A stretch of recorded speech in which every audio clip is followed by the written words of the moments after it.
हाँ दोस्तों, तो आपके अपने YouTube चैनल झारखंड कम्पिटिटर में आपका स्वागत है।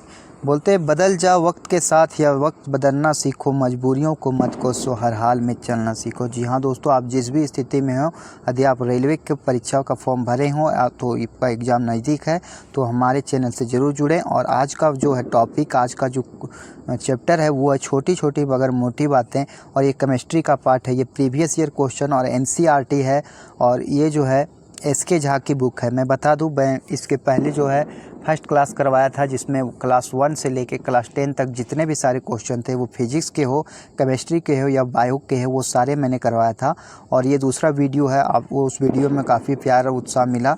तो हमारे चैनल पे नए होंगे, चैनल को ज़रूर सब्सक्राइब कीजिएगा। आपके लिए जब तक रेलवे के एग्ज़ाम के होते हैं तब तक मैं बना रहूँगा। और ये है आपके लिए मोटिवेशनल था। जब आँखों में अरमान लिया, मंजिल को अपना मान लिया, मुश्किल क्या आसान, अब जब ठान लिया तो ठान लिया। अब जब ठान लिया है तो आपको वो परीक्षाएं जो है, जो आप फॉर्म भरे हैं, उसे क्लियर करना ही है। तो चलिए, आज मैं फिर से 6 नंबर से लेके आया हूँ। ये जो है चित्र दिखाया गया है और इसका नाम पूछा गया है। तो ये जो है इसका क्या नाम है ये आपको बताना है। नलिका और प्रखनली में चूने का पानी, या फिर दूसरा है रबर, नलिका और पिचकारी, तीसरा है नलिका और पिचकारी, चौथा है नलिका और रबर नलिका। तो ये देख लीजिए, ये क्या है, प्रखनली है, सॉरी ये नलिका है और प्रखनली में चूने का पानी है। क्या है, ये जो है नलिका है और ये प्रखनली में चूने का पानी है।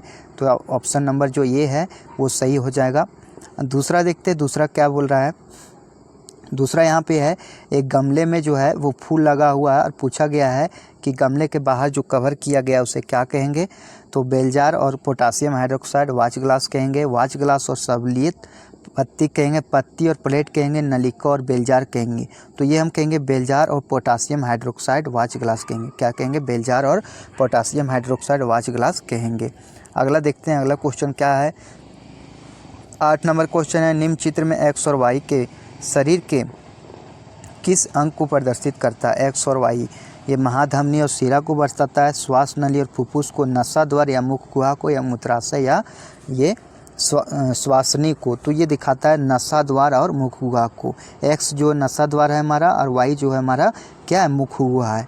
ये सारे इंपॉर्टेंट्स है, ये परीक्षा में पूछे गए हैं। आप कभी मजाक में नहीं लीजिए, आप आराम से देखते जाइए कि किन किन चीज़ों पर गौर किया जा रहा है।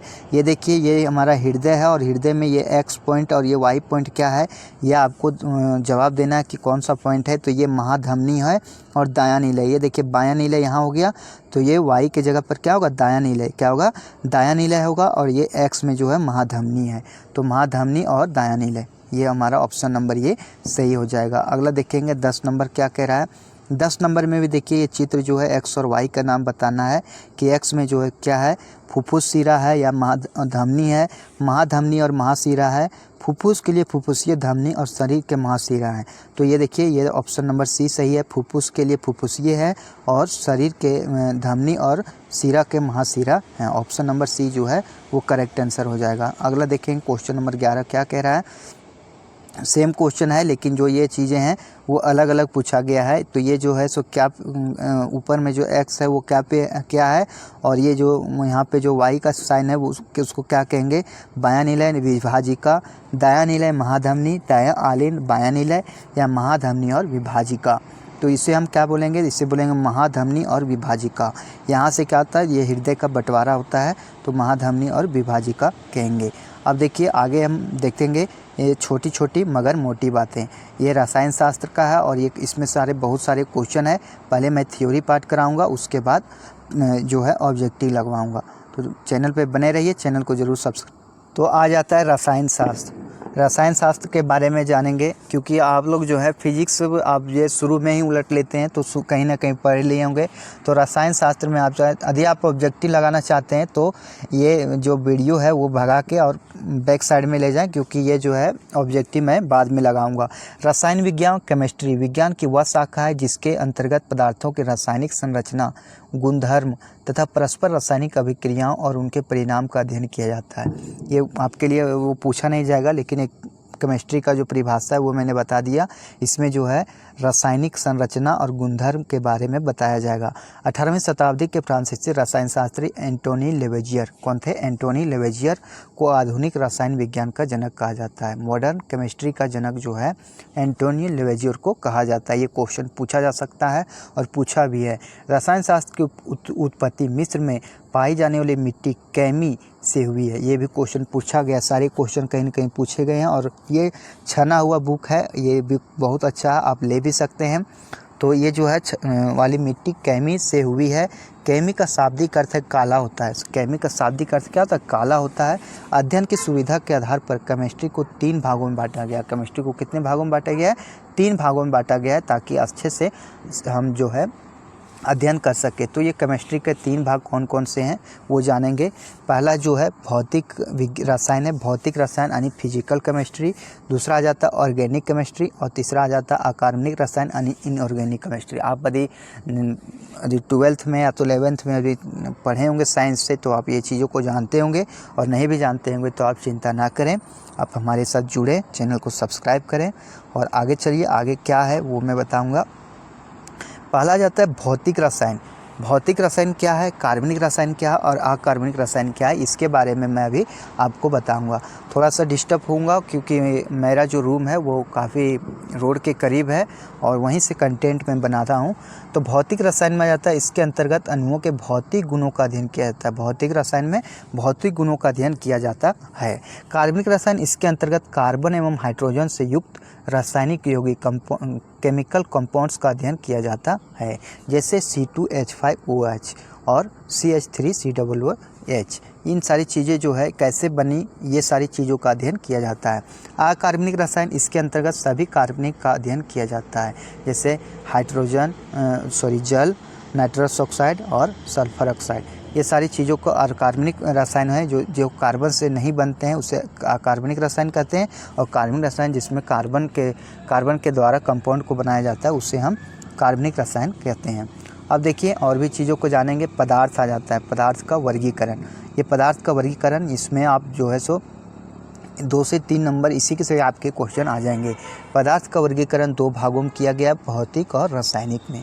भौतिक में जो है सो ठोस है, द्रव है और गैस है। भौतिक में ठोस, द्रव, गैस, बस इतना ही आ जाता है।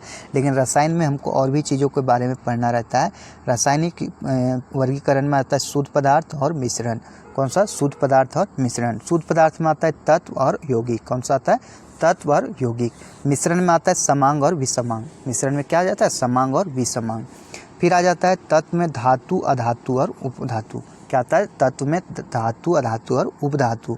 और यौगिक में आता है कार्बनिक और अकार्बनिक, कार्बनिक और अकार्बनिक। तो ये थे हमारे पदार्थ का वर्गीकरण। देखिए एक एक चीज़ को हम अच्छे से पढ़ते जाएंगे ताकि हमको सारी चीज़ें याद हो सके। देखिए हम पढ़ लेते हैं, लेकिन यदि वीडियो के साथ देखा जाए, यदि सब चीज़ हो, देखने की भी चीज़ें हो, तो हमें वो चीज़ें ज़्यादा याद रहती हैं। अगला है तो भौतिक अवस्था के आधार पर पदार्थ को मुख्यतः 3 भागों में बांटा गया है। कभी क्वेश्चन में दे भी देता है कि भौतिक आधार पर कितने भागों में बांटा गया? 3 भागों में, ठोस, द्रव और गैस। कौन कौन सा? ठोस, द्रव और गैस। ये देखिए ठोस है, ये द्रव है और ये गैस है। और देखिए ठोस के जो अणु होते हैं वो काफ़ी सटे हुए रहते हैं, जबकि द्रव के अणु थोड़े फैले हुए रहते हैं और गैस के अणु काफ़ी दूर दूर होते हैं। इन चीज़ों के बारे में और डिटेल जानते हैं नीचे तरफ। ठोस, इसका आयतन और आकार दोनों निश्चित रहता है। ठोस का जो है आयतन और आकार दोनों निश्चित होता है, जैसे पत्थर, कोयला इत्यादि। ये काफ़ी ठोस होते हैं। इसके जो मॉलिक्यूल होते हैं, जो अणु होते हैं, वो काफ़ी सटे सटे रहते हैं। द्रव, इसका आयतन निश्चित होता है लेकिन आकार परिवर्तनशील होता है, जैसे पानी, दूध, तेल। जैसे द्रव में क्या कहेंगे? आकार, आयतन जो है सो निश्चित है लेकिन इसका आकार परिवर्तनशील होता है। यानी आप चाहिए तो यदि आप इसे किसी जो आकार होता है इसका, आप 20 लीटर के पानी को किसी घड़े में डाल दीजिए या तो फिर किसी दूसरे बाल्टी में डाल दीजिए, वो 20 लीटर का 20 लीटर ही रहेगा। अगला है गैस। इसका आयतन तथा आकार दोनों परिवर्तनशील होता है, यानी ये जो है आकार और आयतन दोनों जो होता है परिवर्तनशील होता है। अब देखिए ठोस द्रव गैस के कुछ सामान्य गुण, जैसे बढ़ते क्रम में गतिज ऊर्जा यदि कहिएगा तो सबसे ज़्यादा गतिज ऊर्जा गैस में होता है, फिर द्रव में, फिर ठोस में। सबसे ज़्यादा गैस में, द्रव में, फिर ठोस में। घनत्व कहते हैं तो घनत्व सबसे ज़्यादा ठोस में, फिर द्रव में, फिर गैस में। अंतर आणविक जो आकर्षण बल होता है सबसे ज़्यादा ठोस में, फिर द्रव में, फिर गैस में। अंतर आणविक जो आकर्षण बल है सबसे ज़्यादा ठोस में, फिर द्रव में, फिर गैस में। अंतर आणविक स्थान जो होता है सबसे ज़्यादा गैस में होता है, फिर द्रव में होता है आणविक स्थान, और फिर गैस में होता है। प्रत्यास्था यानी फैलने की जो पद्धति होती है वो सबसे ज़्यादा ठोस में होता है, फिर द्रव सबसे ज़्यादा फैलता है, फिर गैस फैलता है। जैसे प्रत्यास्था से मैं आपको बता दूं कि जैसे स्टील को जो है काफ़ी ज़्यादा दूर तक सोने के पन्नी को मैं ज़्यादा देर तक फैला सकता हूँ। सहसंजक बल जो है सबसे ज़्यादा ठोस में होता है, द्रव में होता है, उसके बाद गैस में होता है। विसरण जो होता है सबसे ज़्यादा गैस में, फिर द्रव में, फिर ठोस में। इन चीज़ों को आप याद रखिए क्योंकि ये जो है ये आपके एग्ज़ाम में ये सारी चीज़ें पूछी जाती है।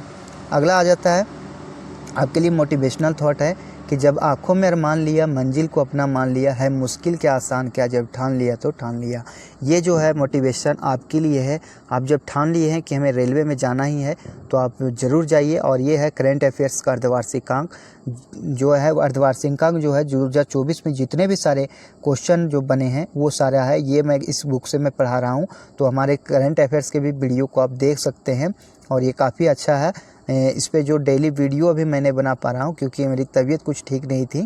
अगला आ जाता है ठोस द्रव गैस के अलावा पदार्थ की दो और अवस्थाएं हैं जिसे प्लाज्मा कहते हैं और बोस-आइंस्टीन कंडेंसेट कहते हैं। किसे कहते हैं? प्लाज्मा और बोस-आइंस्टीन कंडेंसेट। तो चलिए प्लाज्मा के बारे में जानते हैं। प्लाज्मा का कोई निश्चित आकार और निश्चित आयतन नहीं होता। प्लाज्मा का कोई जो है निश्चित आकार और आयतन नहीं होता है। प्लाज्मा की पहचान सर विलियम क्रूक्स द्वारा 1879 में की गई थी। किसके द्वारा की गई थी? सर विलियम क्रूक्स के द्वारा 1879 में की गई थी। लेकिन प्लाज्मा नामक नाम इरविंग लेगुइयर ने किया था। प्लाज्मा नाम जो है इरविंग लेगुइयर ने दिया था। प्लाज्मा नाम कौन दिया था? इरविंग लेगुइयर दिया था। यह पदार्थ की चौथी अवस्था है। ये क्या है? प्लाज्मा पदार्थ की चौथी अवस्था है। फ्लोरेसेंट ट्यूब और नियॉन बल्ब में प्लाज्मा होता है। फ्लोरेसेंट ट्यूब जो होता है और नियॉन बल्ब इसमें प्लाज्मा होता है। ये एनसीईआरटी का क्वेश्चन है। सूर्य और तारों की ऊष्मा प्लाज्मा अवस्था के कारण होती है। जो सूर्य और तारों की जो ऊष्मा होती है वो प्लाज्मा अवस्था के कारण होती है। अगला आ जाता है बोस-आइंस्टीन कंडेंसेट। यह पदार्थ की पांचवी अवस्था है। कम घनत्व तथा कम ताप पर पदार्थ को ठंडा करने से BEC तैयार होता है, यानी बोस-आइंस्टीन कंडेंसेट तैयार होता है। ये क्वेश्चन इंपॉर्टेंस है कि बोस-आइंस्टीन कंडेंसेट हम कैसे प्राप्त करेंगे। तो ये है कि कम घनत्व तथा कम ताप पर पदार्थ को ठंडा करके। अब पदार्थ में होने वाले परिवर्तन। पदार्थ में दो प्रकार के परिवर्तन होते हैं, एक होता है भौतिक परिवर्तन और दूसरा है रासायनिक परिवर्तन। अब भौतिक परिवर्तन और रासायनिक परिवर्तन के बारे में हम डिटेल जानेंगे। फिजिकली चेंज बोलते हैं उसे। अब भौतिक परिवर्तन में यह उत्क्रमणीय प्रक्रिया है। इसमें पदार्थ के भौतिक गुणों में पदार्थ के भौतिक गुणों में परिवर्तन आता है परंतु रासायनिक गुण समान होते हैं। क्या होता है? पदार्थ के भौतिक गुणों में परिवर्तन आता है लेकिन रासायनिक गुण समान होते हैं। यह एक अस्थायी परिवर्तन है। मतलब ये क्या अस्थायी परिवर्तन है। इस परिवर्तन में कोई भी पदार्थ परिवर्तित होने के बाद पुनः अपना पूर्व अवस्था में आ सकता है। मतलब ये क्या होता है कि पुनः वही अवस्था में आ जाता है। आगे हम एग्जाम्पल भी बताएंगे आपको। यदि कोई चीज़ चेंज हुआ है तो वह फिर वो अवस्था में आ सकता है।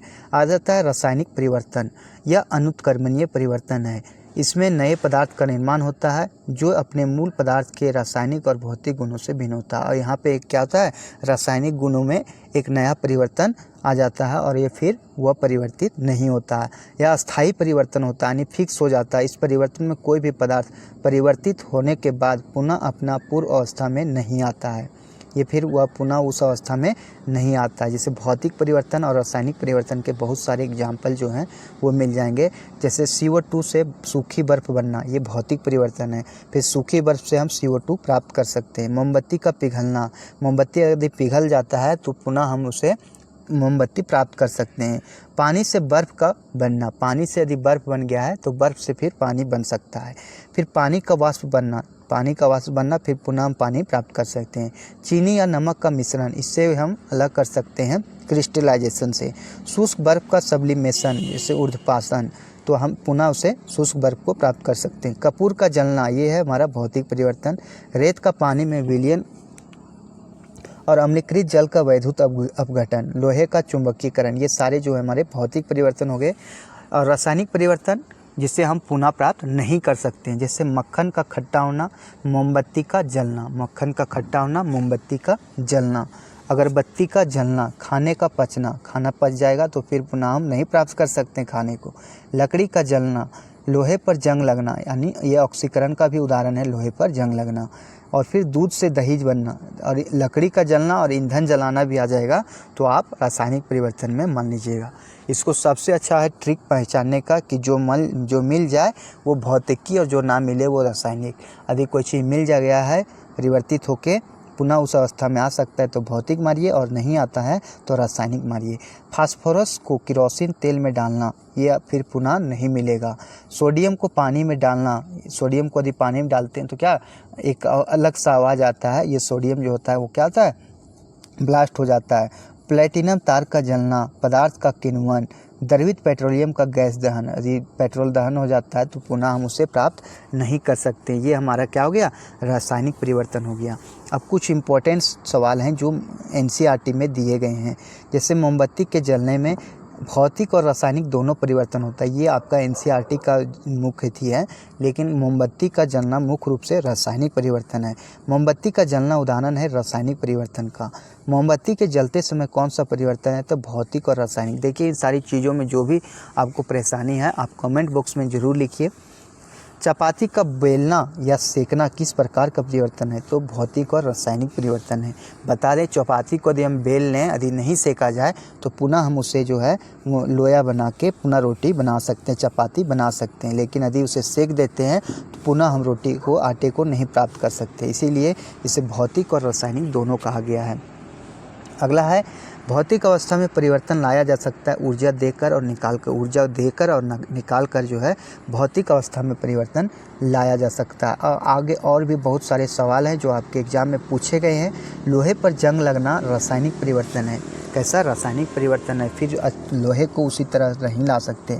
लोहे पर जंग ऑक्सीजन और नमी की उपस्थिति में लगता है, ये ऑक्सीजन और नमी की उपस्थिति में क्या लोहे पर जंग लग जाता है। जंग लगने के लिए O2 जल अर्थात जलवाष्प दोनों की आवश्यकता होती है, किसका, O2 और जल और जलवाष्प दोनों की आवश्यकता होती है। लोहे पर जंग लगने से उसका भार बढ़ जाता है, क्या होता है, उसका भार बढ़ जाता है। लोहे पर जंग लगने से उसकी आयु घट जाती है, भार तो बढ़ जाता है लेकिन आयु घट जाती है, यानी वो ज़्यादा दिन तक टिक नहीं पाता। लोहे को जंग से बचाने के लिए जस्ते का लेपन किया जाता है, यह प्रक्रिया जस्तीकरण कहलाती है, प्रक्रिया कहलाती है जस्तीकरण। किस द्रव में लोहे का कील अपनी चमक खो देता है, तो शीतल पेय में यानी सॉफ्ट ड्रिंक में जो होता है लोहे का कील अपना चमक खोल देता है। सॉफ्ट ड्रिंक उसे कहते हैं, जैसे आप जो कोको कोला वगैरह पीते हैं वो आपका सॉफ्ट ड्रिंक हो गया। अगला है गैल्वेनाइजेशन से किसे बचाया जाता है, तो लोहा को। गैल्वेनाइजेशन से किसे बचाते हैं, लोहा को। लकड़ी को कीड़े मकोड़े से बचाने के लिए उस पर जिंक क्लोराइड का लेपन किया जाता है, किसका, जिंक क्लोराइड का लेप किया जाता है। जस्ते की कमी से धान में खैरा रोग होता है, जस्ते की कमी से धान में खैरा रोग होता है। लवण युक्त जल जंग लगने के प्रक्रम की दर को बढ़ा देती है, लवण युक्त जल जो होता है जंग लगने के प्रक्रम की दर को बढ़ा देती है। और रासायनिक संगठन के आधार पर द्रव्य को मुख्यतः 3 रूपों में बांटा गया है, तत्व, यौगिक और मिश्रण। किसमें, तत्व, यौगिक और मिश्रण।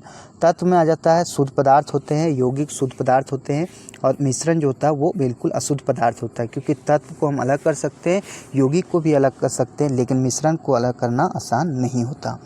शुद्ध पदार्थ 2 प्रकार से होते हैं, तत्व और यौगिक। कौन कौन होते हैं, तत्व और यौगिक। अब तत्व और यौगिक के बारे में जानेंगे। रॉबर्ट बॉयल, कौन, रॉबर्ट बॉयल पहले वैज्ञानिक थे जिन्होंने 1661 में सर्वप्रथम तत्व शब्द का प्रयोग किया। तो तत्व शब्द का प्रयोग कौन किया था, रॉबर्ट बॉयल ने किए थे 1661 में। तत्व की परिभाषा सर्वप्रथम एंटोनी लेवेजियर ने दिया था, लेकिन तत्व का परिभाषा यदि बोला जाएगा तो एंटोनियो लेवेजियर ने दिया था। ये जो स्टेट एग्जामों में इन सारे खोज के बारे में ज़्यादातर देता है, और आपके रेलवे में भी बहुत सारे क्वेश्चन ये आने लगे। तत्व वह शुद्ध पदार्थ है जिसे तोड़कर किसी अन्य पदार्थ में परिणत नहीं किया जा सकता। तत्व को हम तोड़ मरोड़ नहीं सकते हैं और किसी अन्य पदार्थ में परिवर्तित नहीं कर सकते हैं। जैसे हाइड्रोजन हो गया, हीलियम हो गया, उसे पुनः तोड़ के एक विलियम, मान लीजिए एक हीलियम है तो उसे हम तोड़ के अलग नहीं कर सकते। तत्व के सूक्ष्म कणों को परमाणु कहते हैं। ये क्वेश्चन इंपॉर्टेंट है। तत्व के सूक्ष्म कणों को क्या कहते हैं? परमाणु कहते हैं। अभी तक लगभग 118 तत्व ज्ञात हैं, जिसमें लगभग 92 प्रकृति में पाए जाते हैं और खोजा गया अंतिम तत्व है अनुसेप्टियम। खोजा गया अंतिम जो तत्व है अनुसेप्टियम है। क्या है? अनुसेप्टियम। डाल्टन ऐसे प्रथम वैज्ञानिक थे जिन्होंने तत्वों का प्रतीकों का प्रयोग अत्यंत विशिष्ट अर्थ में किया है। डाल्टन जो ऐसे वैज्ञानिक थे जिन्होंने तत्वों का प्रतीकों का प्रयोग किया जो अत्यंत विशिष्ट अर्थ में किया है। तत्वों का प्रतीक का सुझाव वर्जिलियस ने दिया था। कौन दिया था? वर्जिलियस दिया था। तत्व 3 है, धातु, अधातु और उपधातु। कौन कौन है? धातु, अधातु और उपधातु। अब जानेंगे तत्व के बारे में। तत्व जो है धातु, अधातु और उपधातु हैं। और देखिए धातु जो है भूपर्पट्टी पर जो है तत्वों का क्रम देखा जाए तो सबसे ज़्यादा अधातु में आ जाता है आपका ऑक्सीजन। कौन सा है? ऑक्सीजन, सिलिकॉन, ऑक्सीजन और सिलिकॉन। उसके बाद आगे है भूपर्पट्टी पर है और फिर आपके ह्यूमन बॉडी में भी है। तो भूपर्पट्टी पर सबसे ज़्यादा आपका धातु का क्रम आ जाएगा आपका एल्युमिनियम। ये तत्वों का है, सबसे ज़्यादा तत्व रहेगा तो ऑक्सीजन आएगा। तो ये आता है आपका भूपर्पट्टी पर धातुओं का क्रम एल्युमिनियम, लोहा, कैल्शियम और फिर सोडियम। एल्युमिनियम, लोहा, कैल्शियम और सोडियम, ये जो है भूपर्पट्टी पर सबसे ज़्यादा से कम का क्रम है। आगे आ जाता है मानव शरीर में। मानव शरीर में सबसे ज़्यादा क्या होता है? ऑक्सीजन होता है, फिर कार्बन होता है, फिर हाइड्रोजन होता है, फिर नाइट्रोजन होता है, फिर कैल्शियम होता है। Oxygen, carbon, hydrogen, nitrogen, calcium. Oxygen, carbon, hydrogen, nitrogen, calcium.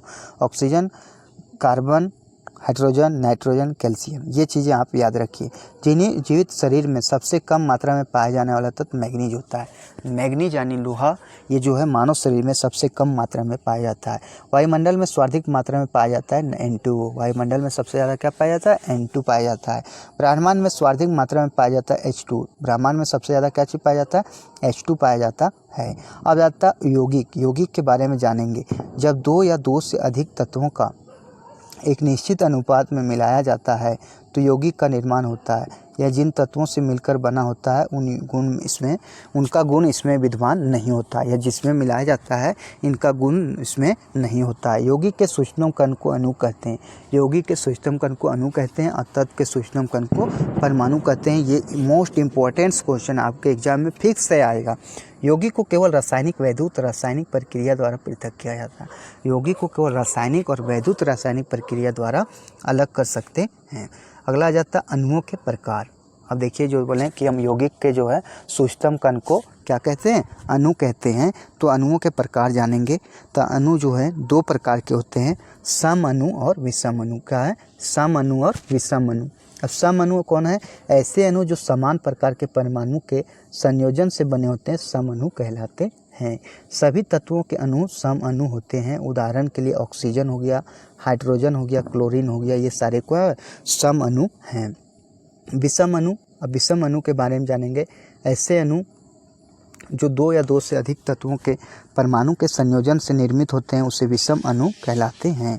सभी यौगिकों के अणु विषम अणु होते हैं। उदाहरण के लिए H2O, hydrogen, oxygen, carbon dioxide CO2 और कार्बन और ऑक्सीजन। अब पढ़ेंगे हम सब परमाणुकता के बारे में। क्या चीज़ पढ़ेंगे? परमाणुकता के बारे में। किसी तत्व अथवा यौगिक के एक अणु के निर्माण में प्रयुक्त होने वाले परमाणुओं की संख्या उस तत्व अथवा यौगिक की परमाणुकता कहलाती। बोलते हैं किसी तत्व या यौगिक के एक अणु के निर्माण में प्रयुक्त होने वाले जो परमाणु की संख्या होता है उसे हम क्या कहेंगे? परमाणुकता कहते हैं। परमाणुकता के आधार पर अणुओं को 4 भागों में बांटा गया। कितने भागों में बांटा गया? 4 भागों में बांटा गया है। एकल परमाणु, द्विपरमाणु, त्रिपरमाणु और चतुर्परमाणु। तो पहला आ जाता है आर्गन। आर्गन जो है सो क्या है? एक परमाणु है, एकल परमाणु। हीलियम एकल परमाणु है। आयरन एकल परमाणु है। हाइड्रोजन H2 इसमें क्या है? 1 गुने 2। क्या है? 1 गुने 2, ये द्विपरमाणु है।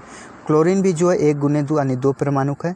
H2O यहाँ पे 3 है, हाइड्रोजन का 2 और ऑक्सीजन के 1 परमाणु है, तो त्रिपरमाणु है। अमोनिया NH3 यहाँ 4 परमाणु है और सल्फर S8 यहाँ बहुपरमाणु है। यानी 4 के बाद जितने भी आ जाते हैं परमाणु वो हमारे बहुपरमाणु कहलाते हैं। तो परमाणुकता निकालने के लिए दे देता है, जैसे कि H2O का परमाणुकता कितना होगा, तो हाइड्रोजन का 1 होता है 1 × 2 और इसका क्या हो गया 1, तो कुल टोटल 3 परमाणुकता हो गया। इस तरह से रहते हैं। जैसे दे दिया सल्फर डाइऑक्साइड, तो सल्फर का 1 हो गया प्लस ऑक्सीजन का 1 × 2 हो गया, तो कितना हो गया 3 परमाणु हो गया। इसी तरह से सारे रहते हैं। जैसे आ गया NH3 अमोनिया, अमोनिया का कितना हो गया परमाणुकता निकालना है, तो N का 1 हो गया और हाइड्रोजन का कितना हो गया 1 × 3, कुल टोटल 4 परमाणु हो गया, परमाणुकता हो गया। तो ये सारे क्वेश्चन इंपॉर्टेंट्स हैं, आप इस पर ध्यान दीजिएगा थोड़ा, क्योंकि परमाणुकता निकालने के लिए आ जाता है। ये देखिए परमाणु निकाला गया, देख लीजिए। फेरस का जो 1 होता है, कैल्शियम का 1 होता है, हाइड्रोजन का 2 होता है, H2SO4 का 4, 1 5 और 2 7 हो गया, और कैल्शियम का 1 2 और 4 6 हो गया। CA3PO4 का होल ट्वाइस का हो गया 1 यानी 3 3 4 7 और 3 और 2 5 चौके 20, सॉरी 2 चौके 8 3 11 और 2 13 हो गया। कितना हो गया 13 हो गया। यहाँ हो गया 3 3 1 4 और 4 8 हो गया, 8 और यहाँ पे 5 हो गया। कैल्शियम हाइड्रोक्साइड का NH4Cl का 6 हो गया। तो इस तरह से आपको परमाणुकता निकालने, परमाणु की संख्या निकालना आना चाहिए, क्योंकि आपके एग्जाम में पूछा जाता है। अगला आ जाता है मानव शरीर में उपस्थित यौगिक का क्रम। देखिए तत्व को हम लोग जान लिए किस तत्व कितना रहता है, तो सबसे ज़्यादा यौगिक का क्रम H2O आ जाता है, मतलब जल जो होता है सबसे ज़्यादा होता है, फिर प्रोटीन होता है, फिर फैट होता है, फिर कार्बोहाइड्रेट होता है। ये उपस्थित यौगिक का नाम है जल, प्रोटीन, फैट और कार्बोहाइड्रेट। अब H2O के बारे में हम डिटेल जानेंगे, हाइड्रोजन जल के बारे में। जल का प्रकृति में सामान्य गुण होता है, यह एक यौगिक है। जल क्या एक यौगिक है। परमाणुओं की संख्या कितना है 2 और 1, हाइड्रोजन के 2 परमाणु और ऑक्सीजन के 1 परमाणु मिलकर क्या बनाते हैं जल का निर्माण करते हैं। परमाणु भार का अनुपात होता है 2:16 यानी 1:8। परमाणु भार का अनुपात कितना था 2:16। 2:16 कैसे हुआ, तो ये H2O है, हाइड्रोजन के 2 हो गए और ऑक्सीजन के कितने हो गए 1 2, और ये जो ऑक्सीजन के हो गए 8 और 16 होता है, तो 1 और 8 होता है। अगला जाता है परमाणु तत्वों के प्रकार। तत्वों के प्रकार 2 हैं। इसका क्वथनांक 100 डिग्री सेल्सियस होता है। इसका कितने क्वथनांक कितना 100 डिग्री सेल्सियस, 373 केल्विन। रोमर में कहेगा तो 80 रोमर, 80 डिग्री रोमर। ये ज़्यादातर आपके ITI एग्जामों में या फिर बीटेक में पूछा जाता है ये सब। और ये 212 फ़ारेनहाइट। हिमांक जो होता है 0 डिग्री सेल्सियस, 273 केल्विन और 0 रोमर और 32 फ़ारेनहाइट। ये हिमांक बिंदु है जल का। जल का हिमांक बिंदु यानी जलना हो गया। और ये जो है पहला वीडियो था जिसमें हमने कुल टोटल ये क्वेश्चन कराए थे, करीब 800 से 900 क्वेश्चन थे। ये मेरा पहला वीडियो था। NCERT और प्रीवियस ईयर इसमें शामिल थे। SK झा की बुक है। बता दें कि बुक किसी की भी रहे, लेकिन आप जो है एक वीडियो के साथ पढ़ते हैं तो वो चीज़ें ज़्यादा याद रहती है। मोटिवेशनल थॉट आपके लिए कि हर मंजिल की एक पहचान होती है और हर सफ़र की एक कहानी होती है। जब भी आप एक मंजिल है, आप मंजिल के तक पहुँच जाते हैं तो उसकी एक पहचान होती है। जैसे कोई दरोगा बन गया, कोई रेलवे में TT बन गया, तो उसकी एक अलग पहचान होती है और सफ़र की भी एक अलग कहानी होती है। जो आप सफ़र बिता रहे हैं अभी मेरे साथ इस चैनल पर, तो इसकी भी एक अलग सी कहानी है। तो ज़रूर आपके सामने आएंगे, रूबरू होंगे आपके सामने फेस वैल्यू में। तो अब मिश्रण जो है, मिश्रण के बारे में बताएंगे। काफ़ी लोगों को मैंने GD में भी सिलेक्शन करवाया है। तो मिश्रण के बारे में बता दें, जब 2 या 2 से अधिक पदार्थों को किसी भी अनुपात में मिला दिया जाता है तो उसे मिश्रण कहते हैं। क्या कहते हैं? मिश्रण कहते हैं। मिश्रण में उनके अवयवी तत्वों का गुण मौजूद होता है। उसमें क्या होता है? अवयवी तत्व के मौजूद होते हैं। मिश्रण की संरचना तय नहीं है। मिश्रण का संरचना तय नहीं है कि क्या चीज़ कितना भरा जाएगा। जैसे हवा, बारूद, चीनी, पानी का मिश्रण, इसमें कोई तय नहीं है कि इतना ग्राम ये मिला, उतना ग्राम ये मिला। ये जो है जैसे तैसे मिलता है। अब मिश्रण के भी प्रकार होते हैं। मिश्रण के प्रकारों के बारे में हम डिटेल जानेंगे। ये बता दें मैराथन वीडियो होने वाला है। आप यदि चाहते हैं कि इस थ्योरी पार्ट को ना पढ़ें तो वीडियो को आप बढ़ा के और आगे जाके जो इसका सेट है वो मार सकते हैं। समांगी मिश्रण, जिस मिश्रण के प्रत्येक भाग के सभी गुण एक समान होते हैं समांगी मिश्रण कहते हैं। जैसे चीनी का नमक में विलयन, चीनी और नमक को यदि मिला दिया जाए तो वो पता नहीं चलता है। अल्कोहल तथा जल का मिश्रण, अल्कोहल और जल का मिश्रण, ये भी हो गया समांगी मिश्रण। विसमांगी मिश्रण, जिस मिश्रण में के प्रत्येक भाग के गुण एक समान नहीं होते उसे विसमांगी मिश्रण कहते हैं। मतलब प्रत्येक भाग का गुण जो है एक समान नहीं होता है, उसे विसमांगी मिश्रण कहते हैं। जैसे रेत तथा जल का मिश्रण, पेट्रोल जल का मिश्रण, दूध का मिश्रण, ये जो है आपके विसमांगी मिश्रण हो गया। विसमांगी मिश्रण को कीप या फनल से अलग करते हैं। किससे अलग करते हैं? कीप या फनल से अलग करते हैं। केवल विसमांगी मिश्रण को ही टिंडल प्रवाह दर्शाता है। केवल क्या? विसमांगी मिश्रण ही टिंडल प्रवाह को दर्शाता है। आगे आ जाता है तत्व, यौगिक और मिश्रण।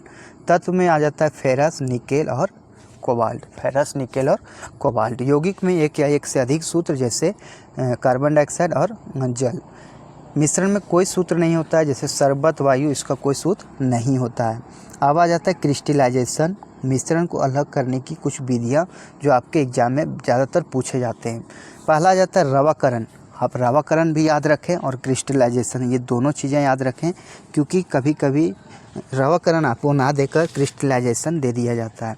किसी विलयन को धीरे धीरे ठंडा करके ठोस अवस्था में बदलने की प्रक्रिया रवाकरण कहते हैं। किसी विलयन को धीरे धीरे ठंडा करके ठोस अवस्था में बदलने की प्रक्रिया को रवाकरण कहते हैं। अब देखिए, इस विधि द्वारा ठोस अकार्बनिक पदार्थों को मिश्रण के अवयवों के संगठक द्वारा अलग करेंगे। यानी धीरे धीरे ठंडा करके अलग करने की प्रक्रिया रवाकरण या फिर क्रिस्टलाइजेशन कहलाती है। अब आ जाता है डिस्टिलेशन या फिर आसवन विधि। किसी द्रव को वाष्पीकृत करके पुनः ठंडा करने के प्रक्रम को आसवन कहते हैं। क्या कहते हैं? किसी द्रव को वाष्पीकृत करके पुनः ठंडा करने के प्रक्रम को आसवन कहते हैं। समुद्री जल का भी शुद्धिकरण इसी विधि द्वारा होता है। समुद्री जल का शुद्धिकरण आसवन विधि द्वारा होता है। आसु जल इसी प्रक्रम द्वारा तैयार किया जाता है। जो आसु जल होते हैं वे इसी प्रक्रम द्वारा तैयार किए जाते हैं। अगला जाता है वह प्रक्रम जिसमें सभी प्रकार के शुद्ध जल मिलता है, वह आसवन है। आसवन विधि द्वारा हमें क्या? शुद्ध जल मिलता है। कभी कभी ये सवाल पूछ लिए जाते हैं कि किस विधि द्वारा हमें समुद्र से शुद्ध जल प्राप्त होता है, तो ये आसवन विधि द्वारा, डिस्टिलेशन द्वारा प्राप्त होता है। अगला आ जाता है प्रभाजी आसवन। क्या होता है? प्रभाजी आसवन ऐसा मिश्रण जिनके संघटक के क्वथनांकों में कम से कम अंतर होता है, उसको पृथक्करण करने के लिए प्रभाजी आसवन विधि का प्रयोग करते हैं। क्या चीज़ करते हैं? प्रभाजी आसवन विधि का प्रयोग करते हैं। जैसे भूगर्भ से निकाले गए पेट्रोलियम के विभिन्न संगठकों, पेट्रोल, किरोसिन, डीजल आदि को इस विधि से पृथक करेंगे। भूगर्भ से निकाले गए पेट्रोलियम के विभिन्न संगठकों, पेट्रोल, किरोसिन, डीजल आदि को इसी विधि से पृथक करते हैं। जिस पदार्थ के क्वथनांक के बीच 25 डिग्री से कम का अंतर होता है, और इसमें जो होता है प्रभाजी आसवन में हम वैसे पदार्थ को अलग करेंगे जिसका क्वथनांकों के बीच का अंतर 25 डिग्री से कम का हो, उसे प्रभाजी आसवन विधि से शुद्ध किया जाता है। किससे? प्रभाजी आसवन विधि से शुद्ध किया जाता है। अगला आ जाता है भाप आसवन विधि। भाप आसवन विधि के बारे में जानेंगे। इस विधि से यानी स्टीम डिस्टिलेशन, इस विधि से उन कार्बनिक पदार्थों को शुद्धिकरण किया जाता है जो कि जल में अविलय होते हैं, जो जल में नहीं घुलते हैं, उसको हम भाप आसवन विधि, स्टीम डिस्टिलेशन द्वारा अलग करेंगे। परंतु गर्म करने पर वाष्पशील होते हैं और प्रायः अपने क्वथनांक पर अपघटित हो जाते हैं। गर्म करने पर क्या? वाष्पशील हो जाते हैं और अपने प्रायः क्वथनांक पर अपघटित हो जाते हैं। आ जाता है मेथिल अल्कोहल, एसीटोन और ethyl alcohol. Methyl alcohol, acetone और एथिल अल्कोहल, ये हमारा भाप आसवन के उदाहरण है। अगला आ जाता है निस्पंदन। क्या होता है? निस्पंदन। निस्पंदन एक भौतिक पृथक्करण प्रक्रिया है जो कि फिल्टर माध्यम का उपयोग करके ठोस पदार्थ और तरल पदार्थ के मिश्रण को अलग करते हैं। ठोस ये पदार्थ है और तरल पदार्थ के मिश्रण को हम निस्पंदन विधि द्वारा, फिल्ट्रेशन विधि द्वारा अलग करेंगे। फिल्ट्रेशन प्लांट में पानी को साफ किया जाता है, जैसे रेत, महीन बजरी और मध्य बजरी। रेत, महीन बजरी और मध्य बजरी, इसे हम अलग करेंगे। विलवनीकरण, डेसिलेशन, डेसिलेशन कहते हैं वह प्रक्रिया जिसमें नमकीन पानी से खनिज पदार्थ को अलग करके मीठे पानी में बदला जाता है। वह प्रक्रिया जिसमें नमकीन पानी से खनिज पदार्थ को अलग करके मीठे पानी में बदला जाता है, विलवनीकरण कहते हैं। अगला जाता है विसरण। विसरण क्या है? दो विभिन्न पदार्थों के कणों का दो विभिन्न पदार्थों के कणों का स्वतः ही मिलना विसरण कहलाता है। दो विभिन्न पदार्थों के कणों का स्वतः ही मिलना विसरण कहलाता है। अत्यधिक रिक्त स्थानों के कारण गैसों का विसरण तीव्रता से होता है। अत्यधिक रिक्त स्थान होने के कारण क्या होता है, गैसों का विसरण तीव्रता से होता है। घनत्व में अंतर रहने के कारण गैसों का गैसों में मिलना विसरण कहलाता है। घनत्व में अंतर रहने के कारण गैसों का गैसों में मिलना विसरण कहलाता है। तापमान के बढ़ने से विसरण का गुण बढ़ता है। तापमान के बढ़ने से क्या होता है, विसरण का गुण बढ़ता है। देखिए सारे क्वेश्चन आपके लिए इंपॉर्टेंट्स हैं। पूछ दिया जाए कि तापमान के बढ़ने से विसरण का गुण क्या होता है, बढ़ता है। कि इसका उदाहरण देखने को मिलता है कि गर्मियों के दिनों में जो खाने की सुगंध होती है वो दूर तक चली जाती है, जबकि ठंडे दिनों में उतने दूर तक नहीं जा पाती। गर्म खाने की सुगंध पूरे कमरे में फैल जाती है, ये विसरण के उदाहरण है।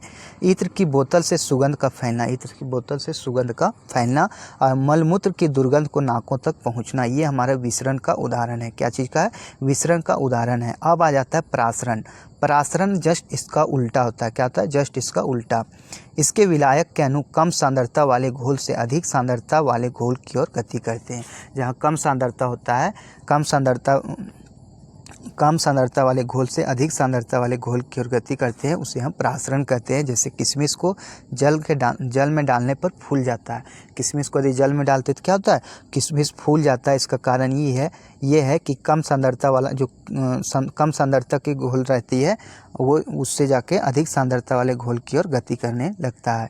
व्युत्क्रम परासरण, अणुओं को अधिक सांद्रता वाले अणु से कम सांद्रता वाले विलयन की ओर गति करना ही व्युत्क्रम परासरण कहलाता है। जैसे समुद्र जल से आसुत जल बनाना, समुद्र जल से आसुत जल बनाया जाता है, वो परासरण विधि द्वारा ही बनाया जाता है और ये व्युत्क्रम परासरण कहलाता है, रिवर्स ऑस्मोसिस कहलाता है।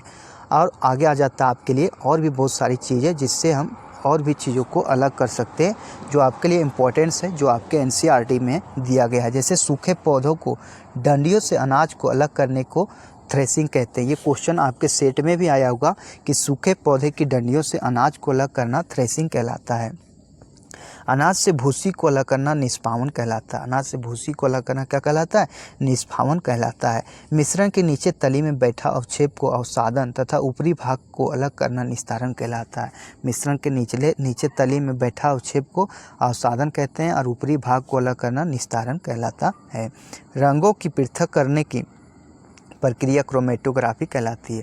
रंगों को पृथक करने की जो प्रक्रिया होती है वो क्रोमेटोग्राफी कहलाती है। लस्सी से वसा की मात्रा को कम किस विधि से किया जाता है, तो मंथन से। जो लस्सी से वसा की मात्रा को हम मंथन से अलग करते हैं, जैसे क्या उसको मथते हैं और दही को और वो जो होता है घी को अलग करते हैं। मक्खन एवं क्रीम बनाने में मंथन विधि का प्रयोग किया जाता है।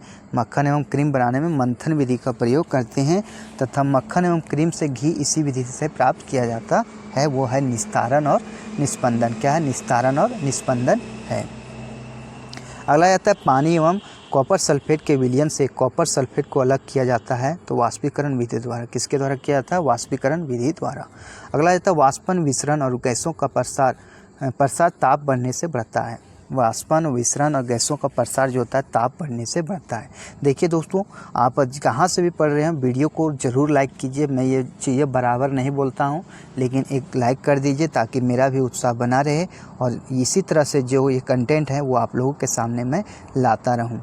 अब देखिए, ठोस, द्रव और गैस पर ताप का क्या क्या प्रभाव होता है। क्या होता है, ये प्रभाव कैसे होता है। सॉलिड से लिक्विड में चेंज हो जाता है, उसे क्या कहते हैं, गलनांक कहते हैं। और लिक्विड से पुनः ये सॉलिड में चेंज होता है, उसे क्या कहते हैं, फ्रीजिंग, जमाव कहते हैं। लिक्विड से डायरेक्ट गैस में चेंज होना वाष्पन कहलाता है और गैस से डायरेक्ट लिक्विड में आना ये संघनन कहलाता है। और फिर गैस से डायरेक्ट सॉलिड में आना डिपोजिशन कहलाता है, ये इंपॉर्टेंस रखता है। और फिर सॉलिड से डायरेक्ट गैस में चेंज होना सब्लिमेशन या तो ऊर्ध्वपातन कहलाता है। तो इन चीज़ों को, ठोस से द्रव का बदलना मेल्टिंग यानी गलन कहते हैं। द्रव का ठोस में बदलना जमना या फ्रीजिंग कहते हैं। गैस का सीधे ठोस में बदल जाना डिकम्पोजिशन कहते हैं। क्या कहते हैं, गैस का सीधे ठोस में बदल जाना डिपोजिशन कहते हैं। द्रव का वाष्प में बदलना इवोपरेशन कहते हैं या फिर संघनन कहते हैं। वाष्प का द्रव में बदलना, द्रव का वाष्प में बदलना वाष्पीकरण, लेकिन वाष्प का द्रव में बदलना संघनन कंडेंसेशन कहलाता है। आगे हम देखेंगे ठोस, द्रव और गैस, ये ठोस से द्रव में बदलना और द्रव से गैस में बदलना ये ऊष्माशोषी प्रक्रिया है, और गैस से द्रव में बदलना और द्रव से ठोस में बदलना ऊष्माक्षेपीय अभिक्रिया है। तो ये चीज़ें हो गई। क्वथनांक से कम तापमान पर द्रव के वाष्प में परिवर्तन होने की प्रक्रिया को वाष्पीकरण कहते हैं। जो तक क्वथनांक से कम तापमान पर द्रव के वाष्प में परिवर्तित होने की प्रक्रिया को वाष्पीकरण तथा क्वथनांक से ऊपर वाष्प में बदलना वाष्पन कहलाता है। वाष्पीकरण एक सतही प्रक्रिया, वाष्पीकरण क्या एक सतही प्रक्रिया है। ये ऊपर के पानी को वाष्प में बनाकर परिणत करती है। आ जाता है ऊर्ध्वपातन सब्लिमेशन।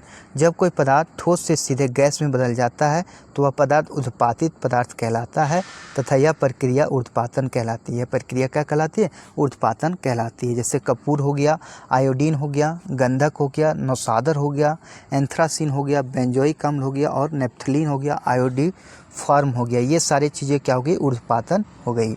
अगला आ जाता है बेंजोइक अम्ल।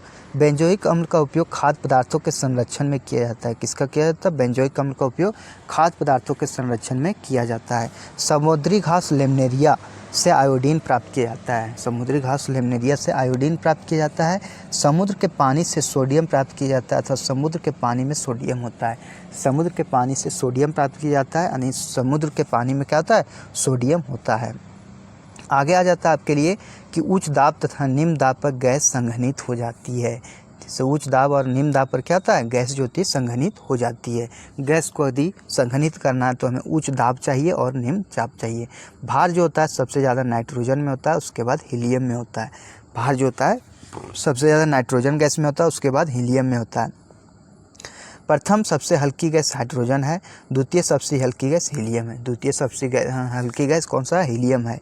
H2O को आवारा गैस कहते हैं। आवारा गैस किसको कहते हैं? H2O यानी हाइड्रोजन को कहते हैं। और हाइड्रोजन गैस अधिक ज्वलनशील होता है। हाइड्रोजन गैस क्या होता है? अधिक ज्वलनशील होता है। वायुयान की टायरों में भरी जाती है हीलियम गैस। वायुयान की टायरों में क्या भरी जाती है? Helium gas. गुब्बारों में भरी जाती है हीलियम। गुब्बारों में क्या भरा जाता है? हीलियम गैस भरा जाता है। कृत्रिम रूप से सांस लेने के लिए अस्पतालों में प्रयोग होता है तो हीलियम और ऑक्सीजन के मिश्रण पानी द्रव अवस्था में होता है। पानी क्या होता है? वह द्रव अवस्था में रहता है। यह ऑक्सीजन और हीलियम के मिश्रण को मिलाया जाता है। कम गहराई पर समुद्र में जाने पर O2 और N2O लेते हैं। कम गहराई में समुद्र में जाने पर O2 और N2 लेके जाते हैं, लेकिन अधिक गहराई में जाने के लिए ऑक्सीजन और हीलियम का प्रयोग करते हैं। तो ये चीज़ इम्पोर्टेंस रखती है, ये चीज़ें पूछी भी गई है। अगला फुटबॉल में भरी जाने वाली गैस है नाइट्रोजन। फुटबॉल में कौन सा गैस भरा जाता है? नाइट्रोजन भरा जाता है। तेल के नमूनों को लंबे समय तक ताज़ा रखने के लिए प्रयोग किया जाता है तो हीलियम और नाइट्रोजन होता है। तेल के नमूनों को लंबे समय तक ताज़ा रखने के लिए किया जाता है। आगे आ जाता है आपके लिए कि यदि दो गुब्बारों में हाइड्रोजन और ऑक्सीजन के समान अणु भरे हुए हैं और उनमें से एक साथ छेद कर दिया जाए तो हाइड्रोजन से भरा गुब्बारा पहले संकुचित होगा। एक में हाइड्रोजन का गैस भर दिया जाए, एक में ऑक्सीजन का गैस भर दिया जाए, दो गुब्बारे रहे हों और यदि दोनों में एक साथ छेद कर दिया जाए तो हाइड्रोजन की जो गैस है वो भरा गुब्बारा जो है वह पहले संकुचित होगा। अस्पतालों में कृत्रिम रूप से सांस लेने के लिए ऑक्सीजन तथा हीलियम का प्रयोग किया जाता है जो पात्र में द्रव अवस्था में होता है। जो पात्र में कैसे रहता है? द्रव अवस्था में होता है। कोल्ड ड्रिंक्स, फिज soda, lemon soda, club soda द्रव में गैस का मिश्रण है। द्रव में क्या? गैस का मिश्रण है। दाब भरण प्रणाली LPG गैस का भरना है। दाब भरण प्रणाली LPG गैस का भरना है। पंप भरण प्रणाली पेट्रोल का भरना है। पंप भरण प्रणाली किसका? पेट्रोल का भरना है। आगे जाता है कोल्ड ड्रिंक्स में कार्बोहाइड्रेट CO2 गैस भरी जाती है। कोल्ड ड्रिंक्स में किसका? तो ये कोल्ड ड्रिंक्स में आपका कार्बन डाइऑक्साइड गैस भरी जाती है जो जल से अभिक्रिया करके कार्बनिक अम्ल का निर्माण करती है। जो कोल्ड ड्रिंक्स में कार्बन डाइऑक्साइड भरी जाती है और इसी में जो है जल से अभिक्रिया करके क्या चाहिए? तो कार्बनिक अम्ल का निर्माण करती है। H2O CO3 ये कार्बनिक अम्ल का सूत्र है, ये भी आप याद रखेंगे। गैस का द्रवण निम्न ताप एवं उच्च दाब पर सुगमता से संपन्न होता है। गैस का द्रवण जो है निम्न ताप एवं उच्च दाब पर सुगमता से संपन्न होता है। हाइड्रोजन और हीलियम से भरा गुब्बारा कुछ ऊंचाई जाने पर फट जाता है। ऐसा क्यों होता है? H2O जो होता है सबसे पहले फटेगा, अधिक दूर जाएगा। हाइड्रोजन जो है सबसे पहले फट जाएगा और अधिक दूर जाएगा और सबसे कम ऊपर जाएगा कौन? नाइट्रोजन। नाइट्रोजन का जो गुब्बारा है वह सबसे कम ऊपर जाएगा। अब देखिए पदार्थ जो होते हैं ये क्वथनांक कहते हैं बिंदु पर जिस तापमान पर कोई चीज़ उबल जाए, जिस बिंदु पर पानी उबल जाए। जैसे शुद्ध पानी रहेगा तो वह 100 डिग्री सेल्सियस पर उबल जाएगा, लेकिन अशुद्ध पानी रहेगा, कभी कभी ये पूछता है कि पानी में कुछ अशुद्धियाँ मिलाने पर वह उसकी क्वथनांक बिंदु क्या होती है, बढ़ जाती है, घट जाती है। तो क्वथनांक बिंदु बढ़ जाती है, 100 डिग्री से ज़्यादा की जो है उसमें क्वथनांक देना पड़ेगा। भारी जल D2O गुरु जल या तो ड्यूटेरियम ऑक्साइड जिसे D2O कहते हैं, इस यह जो है 101.4 डिग्री सेल्सियस पर उबलता है। कितना? 101.4 डिग्री सेल्सियस पर उबलता है। ईथर जो है यह 34 डिग्री सेल्सियस पर उबलता है। कितना? 34 डिग्री सेल्सियस पर। अगला आ जाता है वर्षा का जल। वर्षा का जल आसू जल विद्युत का कुचालक होता है। विद्युत का वर्षा का जल जो है ये इसमें जो है विद्युत धारा प्रवाहित नहीं होती। आसू जल जो होती है उसमें भी विद्युत धारा प्रवाहित नहीं होती। अगला है प्रेशर कुकर के अंदर खाना जल्दी पक जाता है क्योंकि कुकर के अंदर जब दाब बढ़ता है तो तापमान लगभग 125 से 130 डिग्री सेल्सियस हो जाता है। प्रेशर कुकर में खाना इसलिए पक जाता है क्योंकि जब दाब बढ़ता है तो कुकर के अंदर जब दाब बढ़ता है तो तापमान 125 से 130 डिग्री सेल्सियस हो जाता है। अब देखिए आपके लिए ये जो है एलपी है, टेक्नीशियन है, एनटीपीसी, जेई, ग्रुप डी, इन सारी चीज़ों के लिए जो है ये बुक आपको इम्पोर्टेंस है। तो ये है और ये आपके लिए मोटिवेशनल है कि तुम्हारी गलती सिर्फ तुम्हारी है, तुम्हारी असफलता सिर्फ तुम्हारी है, किसी को इसका दोष मत दो, अपनी इस गलती से सीखो और जीवन में आगे बढ़ो। ये है नवल रतन नवल टाटा, जो हमारे बीच नहीं रहे लेकिन इनकी जो कुछ बातें हैं वो काफ़ी याद आती हैं और ये वो करके गए जिन्हें कर पाना शायद ही किसी के लिए मुमकिन हो। तो इसी तरह से आप ज़रूर भी, आपको भी सफलता ज़रूर मिलेगी। आप जिस भी क्षेत्र में लगे हैं उस क्षेत्र में आगे कीजिए। पढ़ रहे हैं तो अच्छे से पढ़िए। अगला आ जाता है बारूद। देखिए वीडियो थोड़ा लंबा है लेकिन आपके लिए सारी चीज़ें जो जानकारी पूर्ण है और पूरा का पूरा चैप्टर मैंने इस वीडियो में कवरेज किया है। तो बारूद की खोज रोजर बेकन ने किया था। बारूद का खोज किसने किया था? रोजर बेकन ने। बारूद चारकोल गंधक सोरा का मिश्रण होता है। बारूद जो होता है चारकोल गंधक सोरा का मिश्रण होता है। पोटासियम नाइट्रेट सोरा या नाइटर। पोटासियम नाइट्रेट KNO3 होता है और CO3 कैल्शियम कार्बोनेट, खड़िया चूना पत्थर या संगमरमर। खड़िया चूना पत्थर या संगमरमर। हाइड्रोजन Hg पारा, हाइड्रोग्रोयम पाराज और क्यूक सिल्वर द्रव धातु कहते हैं। हाँ, जो पारा होता है इसे हाइड्रोग्रियम कहते हैं, पारद कहते हैं, क्विक सिल्वर कहते हैं और द्रव धातु भी कहते हैं, यानी जो है लिक्विड मेटल भी इसे हम कहते हैं पारा को। मोती का मुख्य अवयव है कैल्शियम कार्बोनेट। मोती का मुख्य अवयव क्या है? Calcium carbonate. अंडे का आवरण बना होता है कैल्शियम कार्बोनेट का। अंडे का आवरण किसका बनाता है? कैल्शियम कार्बोनेट का। कैल्शियम आवरण बना होता है जिलेटिन प्रोटीन का, जो जल में घुलनशील होता है। कैल्शियम आवरण जो होता है जिलेटिन का बना होता है और जिलेटिन एक प्रोटीन होता है जो जल में घुलनशील होता है।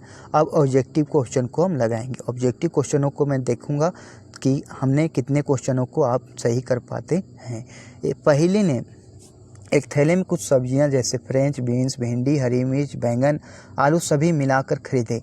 पृथक्करण की निम्नलिखित विधियों में से कौन सी विधि इसके लिए उन्हें पृथक करने के लिए सर्वाधिक उपयुक्त है? तो ये हस्त चयन है। क्या है? हाथ से ये जो है एक एक चीज़ को अलग करेगी, बीन्स को, भिंडी को, हरी मिर्च को, बैंगन को। दूसरा क्वेश्चन है बूझो को दादी मधुमेह से पीड़ित है, उसके डॉक्टर ने उसे कम वसा वाली लस्सी लेने की सलाह दी। इसे बनाने के लिए बूझों के लिए निम्नलिखित में से कौन सी विधि सर्वाधिक उपयुक्त होगी? तो ये होगा आपके मंथन। मंथन के द्वारा क्या किया जाएगा? वो जो दही को मथा जाएगा, जिससे क्या होगा? उससे जो है जो उसमें वसा वाली जो लस्सी है वो बाहर हो जाएगी। निस्पंदन क्या है? निस्पंदन की विधि का उपयोग करके आप निम्नलिखित में से किस मिश्रण को अलग कर पाएंगे? तो हम किस मिश्रण को अलग करेंगे? पानी में तेल, दूध में फर्नीचर, दूध में कॉर्नफ्लेक्स। दूध में कॉर्नफ्लेक्स को जो हम अलग करेंगे। ये विधि कौन सा है? निस्पंदन है। कौन सी विधि है? निस्पंदन विधि द्वारा इसे हम अलग करें। चलिए अब देखते हैं आगे क्या है। डंडल के बंडलों से अनाज को अलग निम्नलिखित में से कौन सी विधि से उपयुक्त होगी? तो थ्रेसिंग विधि द्वारा। किससे हम अलग करेंगे? थ्रेसिंग विधि द्वारा हम डंडल के बंडलों को से अनाज को अलग करेंगे। अगला है नीचे 4 मिश्रण दिए गए हैं, राजमा और काबुली चना, दाल और चावल, राइस और फ्लेक्स, मक्का और आलू चिप्स और बिस्किट। इनमें से निष्पावन की विधि से अलग किया जाएगा। तो निष्पावन विधि से तीसरा और चौथा को अलग करेंगे। राइस फ्लेक्स और मक्का राइस फ्लेक्स और मक्खन, आलू चिप्स और बिस्किट को हम किससे अलग करेंगे? निष्पावन विधि द्वारा अलग करेंगे। अगला है, अपने घर पर मक्खन और क्रीम से घी बनाते हुए देखा होगा। घी के अवशेषों से अलग करने के लिए किस विधि का उपयोग करेंगे? तो किस विधि का उपयोग करेंगे यह आपको बताना है। तो हम करेंगे इसे मंथन विधि द्वारा अलग करेंगे। किससे अलग करेंगे? मंथन विधि द्वारा अलग करेंगे। मंथन और निस्तारण और निस्यंदन विधि द्वारा हम अलग करेंगे। ये जो है बी ऑप्शन है। बी ऑप्शन में 2 और 3 है। चलिए अगला देखेंगे। ग्रीष्म काल में बूझो पारदर्शी प्लास्टिक की बोतल में पानी लेकर विद्यालय जाता है। एक दिन उसने अपनी बोतल स्कूल में छोड़ दी। बोतल में अभी भी कुछ पानी बचा था। अगले दिन उसने बोतल के खाली हिस्से में भीतरी सतह पर कुछ पानी की बूंदें देखा। पानी की इन बूंदों का निर्माण किसके कारण हुआ है? तो पानी की बूंदों का इसका कारण है वाष्पीकरण और संघनन। पानी जो बची हुई थी उसका वाष्पीकरण हुआ, उसका संघनन हुआ, जिसके कारण पानी की बूंदें दिखाई देने लगी। अगला है दूसरा क्वेश्चन। पहेली ने बूझो से एक गिलास पानी मंगा। उसने उसे एक गिलास बर्फ का ठंडा पानी दिया। पहेली ने गिलास को बाहरी सतह से पानी की कुछ बूंदों को देखा और बूझो से पूछा कि पानी की इन बूंदों का निर्माण कैसे हुआ? निम्न में से कौन सा बूझो का उत्तर देना चाहिए था? तो वायुमंडलीय जलवाष्प का संघनन। वायुमंडलीय जलवाष्प का संघनन, ये जो है बूझो को जो है ये उत्तर देना चाहिए था। अगला क्वेश्चन है, मोमबत्ती जलाते समय पहेली ने निम्नलिखित परिवर्तनों को देखा। तो कौन कौन से परिवर्तन को देखा? तो पहला और चौथा, यानी पिघला हुआ मोम जम रहा है और मोम पिघल रहा है। मोम जो है पिघल रहा था और पिघला हुआ मोम जो है सो जम रहा था। ये 2 चीज़ों को जो है पहेली ने देखा था। आगे क्वेश्चन है, चपाती को बेलना और चपाती को सेकना ये परिवर्तन है, तो उल्टा किया जा सकता है और क्रमशः उल्टा नहीं किया जा सकता। चपाती को बेलना और चपाती को सेकना ये परिवर्तन है, उल्टा किया जा सकता है और उल्टा नहीं भी किया जा सकता है। ये जो है काफ़ी हटके क्वेश्चन है। अगला क्वेश्चन है, दूध के दही में बदलने पर निम्न में से कौन सा सही है? तो ये कौन सा सही है? ऑप्शन नंबर सी सही है। यानी सारी चीज़ें इस दूध से दही जमने में इसका अवस्था तरल से अर्ध ठोस में बदल जाता है, यह रंग बदलता है, यह स्वाद बदलता है। परिवर्तन को पूर्वतः नहीं किया जा सकता। पर जो यदि हम दूध से दही में बदल देंगे तो इससे हम पुनः प्राप्त नहीं कर पाएंगे। दही से हम दूध पुनः प्राप्त नहीं कर सकेंगे। अगला क्वेश्चन है, 1 ग्राम कॉपर सल्फेट पाउडर में तनु सल्फ्यूरिक एसिड की 2 बूंदें मिलाई गई और फिर उसे घुलने के लिए थोड़ी मात्रा में गर्म पानी में डाला गया। ठंडा होने पर सुंदर नीले का रंग क्रिस्टल अलग हो गया। चरण 1 और 2 में क्या होगा? तो दोनों रासायनिक परिवर्तन होगा, पुनः हम उसे प्राप्त नहीं कर सकते हैं। ये सारी चीज़ें अभी आपको बड़ी लगती होगी, लेकिन यदि आप यही सारे क्वेश्चनों को यहाँ अच्छे से सॉल्व कर लेते हैं तो ज़रूर कहीं ना कहीं आपकी सफलता निश्चित है। निम्नलिखित में से कौन सा रासायनिक परिवर्तन विशेषता नहीं है? तो ये रंग में परिवर्तन जो है सो रसायन का परिवर्तन नहीं है। आग लगने की स्थिति में फायर अलार्म आमतौर पर धुएं का पता लगाता है। आग लगने की स्थिति में फायर अलार्म क्या करता है? धुएं का पता लगाता है। इस तरह के अलार्म को कमरे में कहाँ रखा जाना चाहिए? तो कमरे में छत पर रखा जाना चाहिए। क्या चाहिए? कमरे में छत पर रखा जाना चाहिए। अगला क्वेश्चन है क्वेश्चन नंबर 15, जलचक्र निम्नलिखित में से कौन शामिल नहीं है? तो जलचक्र में वर्षा जल संचयन जो है शामिल नहीं है। वर्षा जल संचयन शामिल नहीं है। निम्नलिखित में से कौन सा प्रक्रम आपको हर प्रकार की अशुद्धियों से मुक्त जल देगा? तो यह आसवन विधि देगा। क्या चीज़ देगा? आसवन जो है ये देगा, हर प्रकार की अशुद्धियों से मुक्त जल देगा। शुद्ध पदार्थों के लिए निम्नलिखित में से कौन सा कथन सत्य है? तो शुद्ध पदार्थों के लिए कौन सा कथन सत्य है? तो ये जो है सो बी और पहला और तीसरा दोनों सत्य है। शुद्ध पदार्थ में केवल एक प्रकार के कण पाए होते हैं और तीसरा शुद्ध पदार्थों का संगठन सर्वत्र सम्मान होता है। शुद्ध पदार्थों का संगठन क्या होता है? सर्वत्र सम्मान होता है। अगला क्वेश्चन देखेंगे, जंग लगे लोहे के वजन में निम्नलिखित में से कौन सा परिवर्तन होता है? यह लंबे समय तक बढ़ता है। यह लंबे समय तक क्या होता है? बढ़ता है, यानी लंबे समय तक जो है यह चलता है। तरल में प्रवाह का अद्वितीय गुण होता है। तरल में प्रवाह का अद्वितीय गुण होता है। निम्नलिखित में से कौन सा कथन सही है? तो गैस तथा तरल के समान व्यवहार करते हैं। गैस तथा द्रव तरल के समान व्यवहार करते हैं। अगला है, कुछ पदार्थ को उनके कणों के माध्य आकर्षण बलों के बढ़ते हुए क्रम में व्यवस्थित किया गया है। निम्नलिखित में से कौन सा सही व्यवस्था की गई है, सही व्यवस्था को निरूपित किया गया है, तो ऑक्सीजन, जल और शर्करा का प्रयोग किया गया है। ऑक्सीजन, जल और शर्करा का प्रयोग किया गया है। अगला आ जाता है निम्न कथनों पर विचार कीजिए, तो इसका ऑप्शन नंबर बी है केवल 2। तो जल में जब मिथाइल अल्कोहल डालते हैं तो जल का क्वथनांक घट जाता है। जब जल में मिथाइल अल्कोहल को डालते हैं तो जल का क्वथनांक क्या होता है, घट जाता है। आप देखिए 22 नंबर क्वेश्चन देखेंगे, निम्नलिखित में से भौतिक परिवर्तन कौन से हैं। तो भौतिक परिवर्तन कौन कौन से हैं, तो ये है पहला, तीसरा और चौथा, यानी लोहे धातु का एक तार खींचना, तीसरा है एक लौह छड़ को मोड़ना और लौह धातु का पिघलना। लौह धातु का पिघलना, एक लौह छड़ को मोड़ना और लौह धातु का एक तार खींचना, ये हमारा भौतिक परिवर्तन है। जल की अस्थायी कठोरता को दूर की जाती है तो सोडियम कार्बोनेट डेकाहाइड्रेट से, सोडियम कार्बोनेट डेकाहाइड्रेट से Na2CO3 × 10H2O से अलग किया जाता है। ग्रुप डी 2022 का क्वेश्चन है। अगला है लोहे से बनी वस्तु में जंग लगने को क्या कहते हैं, तो संक्षारण तथा एक रासायनिक परिवर्तन है। यदि जंग लग जाएगा तो पुनः वह उस स्थिति में नहीं आएगा, तो संक्षारण और ये एक रासायनिक परिवर्तन है। सल्फर तथा कार्बन डाइऑक्साइड का एक मिश्रण है, तो समांगी तथा टिंडल प्रभाव नहीं दर्शाता है। सल्फर तथा कार्बन डाइऑक्साइड एक मिश्रण है जो समांगी तथा टिंडल प्रभाव को नहीं दर्शाता है। अगला है निम्नलिखित अभिक्रिया के अनुसार दो पदार्थ ए तथा बी अभिक्रिया पर तृतीय पदार्थ ए बी बनाते हैं तो 2A + B A2B हो जाएगा। A2B होगा, तो इसमें से जो है इस कथन में इस प्रक्रिया के संदर्भ में सही नहीं है। तो क्या सही नहीं है, तो पहला, तीसरा और चौथा जो है ये सही नहीं है। यानी दूसरा नंबर है उत्पाद का सदैव एक निश्चित संगठन होगा, उत्पाद का एक निश्चित संगठन होगा। अगला है आयोडीन एक टिंचर प्रतिरोधी गुण है, टिंचर प्रतिरोधी गुण रखता है। यह विलयन निम्नलिखित में से किसको घोलने पर बनता है, तो अल्कोहल और आयोडीन, अल्कोहल और आयोडीन को घोलने पर बनाता है। अगला क्वेश्चन देखेंगे, भौतिक अवस्था में परिवर्तन लाया जा सकता है, तो किसके द्वारा लाया जाता है, जब तंत्र को ऊर्जा दी जाती है या ली जाती है।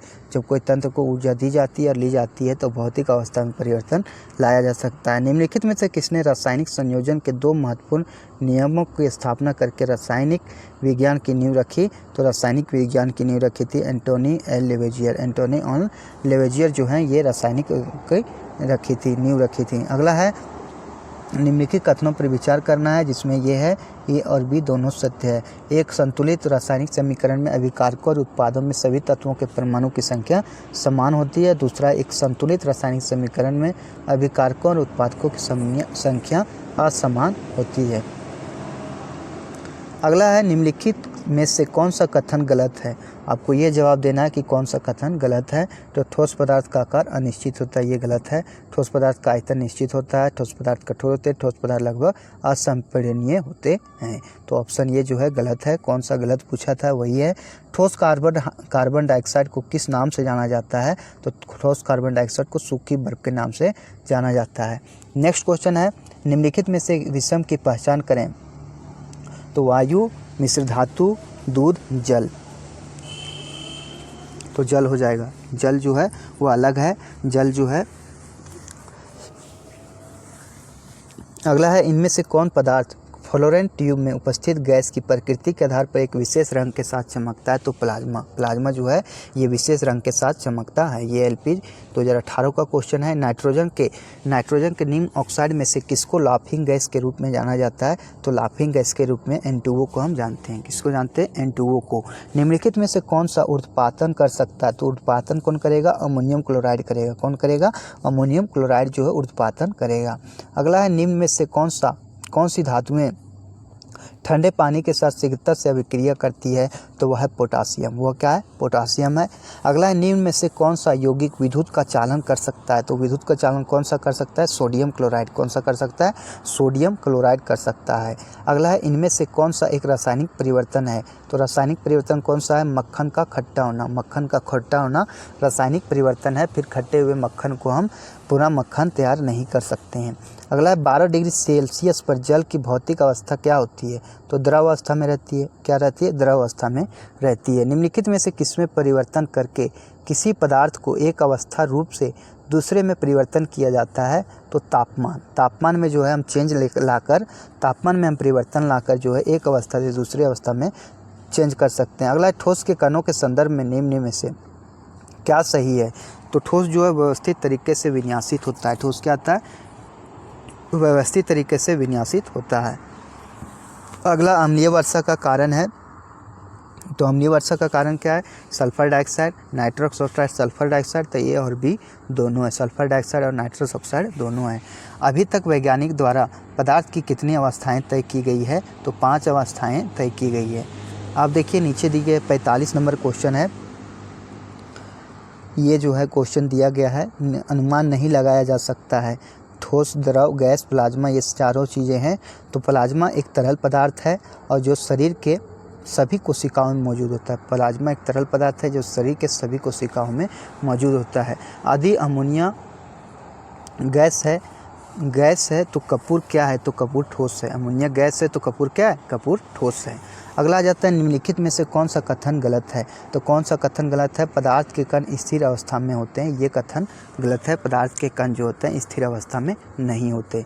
नेक्स्ट क्वेश्चन है, विज्ञान में कौन सा नियम मिश्रण के गुणों का पालन नहीं करता है? तो मिश्रण के गुणों का पालन, इसकी संरचना तय है, इसकी संरचना तय है। अगला है, सितारों में प्लाज्मा बनने का कारण क्या है? तो सितारों में प्लाज्मा बनने का कारण क्या है? तो उच्च तापमान। क्या है? उच्च तापमान के कारण सितारों में प्लाज्मा बनती है। IAS प्री का क्वेश्चन है। सारे क्वेश्चन कहीं ना कहीं पूछे गए हैं। काफ़ी अच्छा लगा कि वो जो हमारा पहला वीडियो था वो काफ़ी लोगों ने देखा, वो प्यार और उत्साह मिला। तो आप ज़रूर हमारे चैनल पे होंगे, लगे कि आपके लिए वो मेहनत कर रहा है ये बंदा, तो ज़रूर सब्सक्राइब कीजिए, चैनल को लाइक ज़रूर कर दीजिए। कार्बन डाइऑक्साइड के सभी नमूने में 3:8 के द्रव्यमान अनुपात में कार्बन और ऑक्सीजन होते हैं। यह लगातार समानुपात के नियम के साथ सहमति है। D2 क्वेश्चन आ जाए तो ये चीज़ें पढ़े रहेंगे तो आप आसानी से कर सकते हैं। अगला क्वेश्चन देखते हैं, क्वेश्चन नंबर 51।